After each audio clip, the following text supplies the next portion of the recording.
What's up, everybody? NFL Week 5 is here. It's the ATS Spot of Football Network. And we are live on YouTube. And we got no intro, no video, no... We got nothing.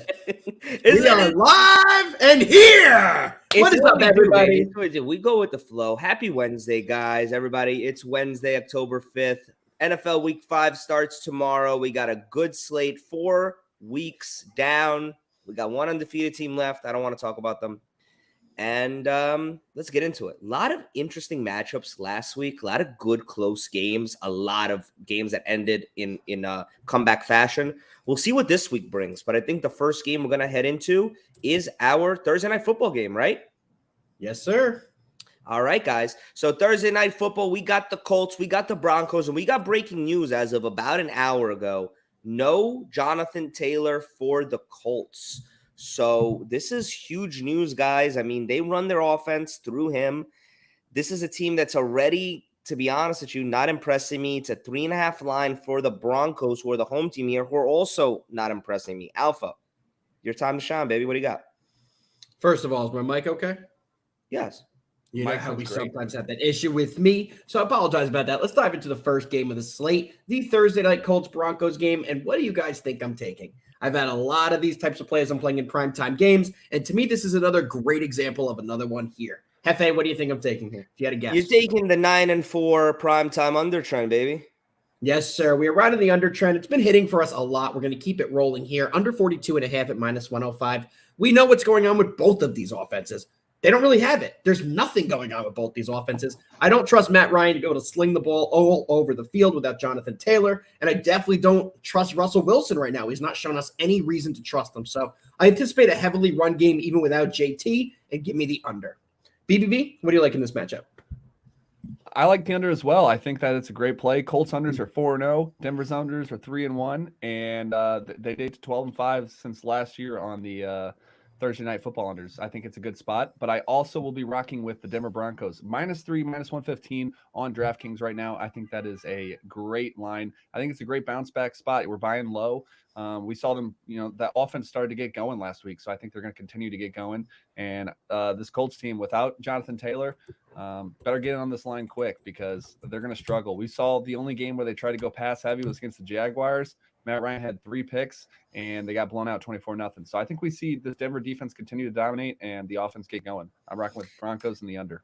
Yeah, BB, I'm right there with you. I don't usually like to promote teasers, but I think this is a to tease the under and then use it for something else later in the week here is a good spot here. I don't like to tease totals, but you said it best. I was going to make that point. The last time the Colts came out and tried to not use Jonathan Taylor, Matt Ryan scored 0 and threw for an insane amount of interceptions. On the other side, I don't know. Nobody's spoken about this. The Broncos, something's just not adding up for them, and I can't figure it out. This is on paper a talented wide receiving group. Javonte Williams, we have to speak about that. Javonte Williams out for the year. Melvin Gordon's taking over the lead running back role with Mike Boone going to be filling in what was Melvin Gordon's role. I don't really see a lot of production dropping on that, honestly. But I'm going to roll with the under as my official play on this one, but also I'm with you on the Broncos. I think Russell Wilson figures it out.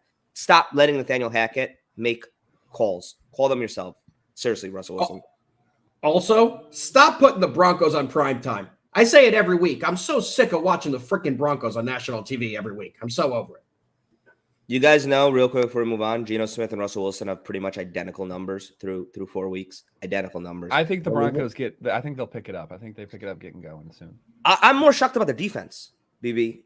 Their defense was a top 5 defense this year. They got playmakers, and they are not making plays. Are you talking about the Broncos? I think the Broncos got a great defense. They do it. They have a top 5 defense, but they're not doing the offense is not doing them any favors, is what I'm saying. Oh, agreed. Yeah, agreed. How many stops can you possibly get with your team putting up 0? You're eventually going to let up points. All right, guys, let's keep it moving. What do we got next? Sunday morning from across the pond in London, England. Coming live from Tottenham Hotspur Stadium. We got the Giants and the Packers. We know who the starting quarterback for Green Bay is. It's Aaron Rodgers. What we don't know is who in the universe will start for the Giants. Throw it over to you, Alpha. First question is Daniel Jones starting this game? Gut feeling. Gut feeling, I do think he does play. We have seen him return back to practice, and he is moving pretty decently on that ankle. Reports coming out on today's Wednesday. We are live, so you guys know that. But reports coming out that he did practice today, and he does look a lot better on that ankle. Also, the Giants have not signed another quarterback to the active roster, which is pretty telling as well. So it looks like they'll only be bringing 2 QBs to London, one of those being Danny. So if he wasn't fit to play, there'd absolutely probably be another quarterback on the roster.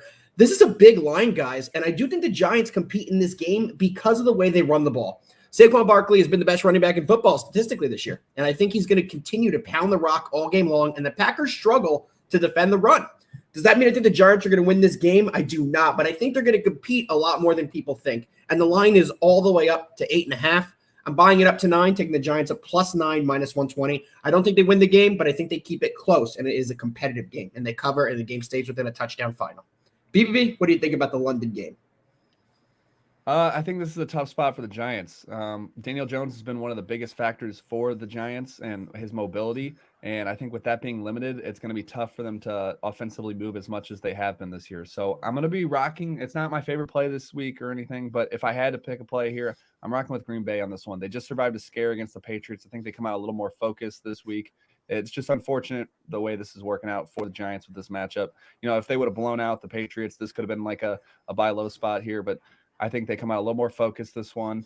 And we've seen a lot of guys he's starting to have more trust in receivers. Lazard's getting going, and now we got Romeo Doubs starting to show up for this Packers team. I think this Packers offense is going to continue to start going a little bit better and better each week. So if I had to pick a play on this one, I'm going with the Packers -8. I'm going to keep it real simple. I'm a Giant fan. I love the Giants, but I believe that the last thing that you want to see is a pissed off Aaron Rodgers. I know they won last week, but he wasn't happy with it. It's just bad timing for the Giants. I think if I know this is weird, I think if the Packers roll the Patriots, I'd feel a lot better about the Giants here. But I know Aaron Rodgers is in those rooms right now, watching those game clips, absolutely reaming his wide receivers. I think they're going to show up. I'm taking the Packers on a teaser. I'm bringing it down to -2, and I'll let you guys know my other leg later on if we get to it. Let me actually check. No, we will not get to it. So I will tell you right now, it's the Vikings. Vikings -1 versus the Bears. This line is not real. It shouldn't be available. The Bears are a CFL offense with an NFL defense, and I feel really bad for Justin Fields. Vikings -1, Packers -2, and a 6-point teaser is actually my teaser of the week. Love it. Let's cash it, brother. All right, guys, keep it moving. Dolphins Jets. This one is more interesting than it would have been a week ago, in my opinion. No Tua, we know that. Teddy Bridgewater is the starting quarterback for the Dolphins in this one. The Jets, people are loving the Jets right now. Zach Wilson really showed them a lot last week, got the win in Pittsburgh. I don't know how impressed I am, to be honest with you. It's a -3 line for the road team with their backup quarterback. No offense to Teddy Bridgewater. BBB, what do you think, man?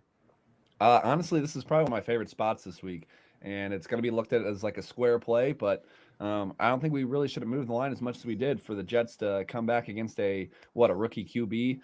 Nothing really crazy. The Steelers team has not been much this year. Miami, I'm rocking with them. All right. I like them this week. I think that Teddy Two Gloves is a very, very, very good backup quarterback. Probably could be a starter in the league if we're being honest on some teams. This Jets defense is not good, and it really doesn't matter who's throwing to Tyreek and Waddle. As long as they can get it to him, I think they're going to tear up this Jets secondary. So Miami -3, I'm rocking with them. I love this play. And I see it the exact same way you do, BBB. I'll come in quickly here. The one thing I'm waiting to see a little clarity on is Breece Hall is a true questionable, and Quincy Williams is going to be out, the linebacker. So the Jets are pretty banged up here, and that makes me like the Dolphins even more. The line moved, like you said, because Teddy Two Gloves is in the game, but if you're going to pick a backup quarterback to come in, if you look at every roster, Teddy's got to be a top 5 guy you want as your backup quarterback. 100%. Great point. 100%.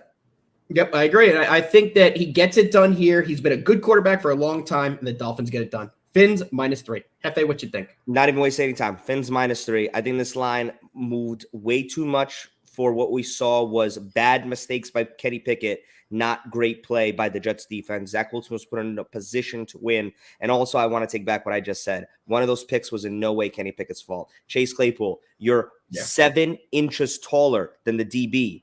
Get up there. Catch the freaking ball, dude. 100%. Moving on. Fins -3. All right, guys. Lions, Patriots. I'm curious about this line. It does not make sense to me. It's fishy. Lions, start with them. Best offense in football. Jared Goff, 11 touchdowns, tied for the league lead. Jamal Williams, 6 rushing touchdowns, tied for the league lead. This team scoring above 22 points a game, rolling on offense, but possibly the worst defense in the league. But on the other side, the Patriots, Bailey Zapp, that's who we're rocking out with. A third-string quarterback with a Patriots offense that's already pretty damn boring. Good defense. You always know they're going to show up. You always know they're going to play hard. What do you think, Alpha? First, let's go to BBB here. I want to hear his opinion before I go into mine. We haven't gotten to BBB. What are you thinking? Yeah, this is a weird line. It kind of scares me a little bit. But like you said, I just don't get how Zapp is the favored quarterback in this matchup. Detroit offense is good. Pat's run defense is bad. I just can't see how New England is favored. And I don't know if they'll still be favored when this thing kicks off. If we'll see some late line movement. But maybe it's another square play, but I like the Detroit Tigers here catching points. I don't Detroit know Tigers, huh? Wow. Detroit Tigers, huh? Detroit Tigers, Detroit Lions, the Lions, Tigers, Bears. That's what they got them all out there. Oh my, right? Oh my. But I just don't see how Detroit can be a dog in this one. It's a weird line to me, so maybe it's a little fishy, but I'm rocking with the Lions on this one. I'm taking the same angle I continue to take with the Detroit Lions. They're an absolute wagon on the team total. I don't care that they can't play defense. Just keep scoring for me. And last week it was 26.5. We cashed that with ease. This week it's all the way down to 21.5. 21.5 team total on the Lions is a slam dunk for me. One of my favorite plays this week. And guys, I have to say it's Zappy, not Zap. Zappy. F.A., go on. Zip, zap, zoop. You're going to lose, dude. I'm taking the Lions +3. I absolutely love that offense. I'm not going to lie to you. I've completely bought into the Hard Knocks aspect. I love Dan Campbell. I love Jamal Williams. I even love Jared Goff. I'm Ron St. Brown coming back this week, I believe. Unsure yet? He's still unquestionable. That's fine. I don't see a game plan where the Lions don't cover. I just don't. They might not win. I think they cover. Lions +3, my play. I love this play. It also is trending that Swift is going to be back as well. It looks like he's probably going to be able to give it a go. We're not completely sure, but it does look like he's getting better. So I don't understand why it's so low. The line's a little off. It does make me hesitant. It does to take any line. That's why I'm going with the team total because something feels wrong here. But I just can't see Bailey Zappy throwing for 3 touchdowns. Them scoring 21+ points. I think that's what's going to take to beat the Lions. I don't see it happening. I think more than that because team total 21.5. All right, guys, moving on. There's only one defeated left, and it's the Philadelphia Eagles. They're 4-0. They were down by 14 points early in that slop fest game in Philadelphia against the Jaguars last week. Give it to them. They came back. They won. Was it their fault that they won? I don't think so because Trevor Lawrence fumbled 4 times and lost all 4 fumbles. The first person ever to do that in a single game. They got lucky. It was weather-induced, but they had to come back. They got the dog in them. I'm a big Jalen Hurts guy. I'm not going to lie to you. The Cardinals, on the other hand, this is a team that every week I feel differently about them. Now, all of a sudden, I feel good about them. I feel like Kyler was making the right plays. He was getting his team into position to win. The defense did what it had to do, but they're playing the Panthers, and the Panthers aren't exactly a top 20 team in the league. I really don't know what to do with this one. I think the public is going to hammer the Eagles. I'll start off with this one, guys, by the way. I think the public is going to hammer the Eagles, rightfully so. They've earned the ability to be this line, and I'm going to take the freaking Cardinals because that's what I do. Cardinals +6, guys, is what I'm rolling with. I think the public's going to be all over the Eagles, and I think the Cardinals might even pull a rabbit out of your hat and get the dub. I could see it. I like the Cardinals on the side. For the total, though, I like it a little more. I don't see the Cardinals being able to stop this Eagles offense at all. On the other end, I see the Cardinals putting up points as well. Give me the over 48.5. It's my favorite angle on this game, but I'll probably, when it comes down to it on Sunday, also be on the Cardinals spread here. This is going to be exactly what you guys have said. This is going to be a heavily public bet on the Eagles by the time this game kicks off, and I think the Cardinals are going to be the play as well as the over. Pretty surprising on the money splits so far in this game. It's actually 52% on the Eagles and 48% on the Cardinals. Again, this is recorded a little bit earlier For in the now, week, so yeah. a lot of time can pass in this one. But right now, I'm getting in on this Eagles number while we can. -5.5. That Arizona has historically not played good at home. They just are not a good home team, which makes zero sense. But so far this year, 0-2, and last year they had lots of struggles as well. So I'm rocking with the Eagles until they prove me wrong. I think that a lot of people have been looking to fade the Eagles. There's a lot of people that are doubting them. And, I agree that they're probably going to regress at some point, but I'm going to make it prove them to me. So I'm rocking with the Eagles in this one. All right, guys, keep it moving. What do we got? Cowboys Rams coming live from LA. Rams are a -5.5 home favorite versus Cooper Rush and the Cowboys, who I don't know if you heard.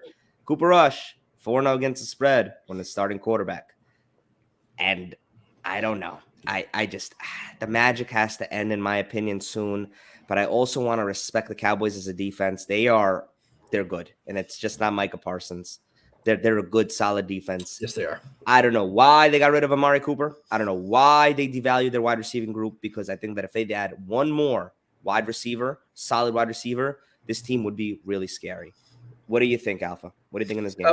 On that first comment, though, they needed the money for Cooper to pay for that defense. They had so many players coming up. He had such a big contract. They had to trade him. That's the only reason why they did. But in this one, it's another under spot for me. I don't think the Cowboys are going to be able to move the ball in that Rams defense. And I think that the Rams offense is going to get stymied by the Cowboys defense. The under sitting at 43.5. I'm not playing too many unders this week because the books are starting to catch up. And I think we're going to start to see some more overs that start hit. But I'm definitely taking the under here, 43.5. I like that look of an under there. I am going to be rocking with the Rams. I think this is a good bounce back spot for the Rams, especially since everyone just saw that in prime time. This Rams defense was a little banged up. They get a little time to get healed up, and I think it's going to be a lot easier to look better against a team like Dallas than a well-oiled machine like 49ers that they're going to smack you in the mouth. They've played the Rams consistently well, so this is a much better matchup for them, in my opinion. They get a struggling offense. I'm rocking with the Rams. I'm -5 on a lot of books right now, -110. I think it's a good spot to buy low on them.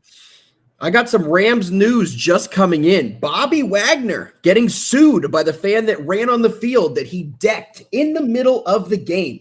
More to come on that, but good timing. Yep, TMZ reporting that blatant assault is the charge, and Bobby Wagner is going to be sued. Insane. You ran on the field. I don't know how that's even possible, because he's going to get sued for trespassing. 100%. So that might be an L on both accounts. Back to this game, guys. BB, you read my mind. It's exactly what I'm looking at. The team that looks really bad on national television versus America's team that can't lose against the spread. What can go wrong? Well, I think the Rams are going to blow the Cowboys out the window. Taking the Rams -5.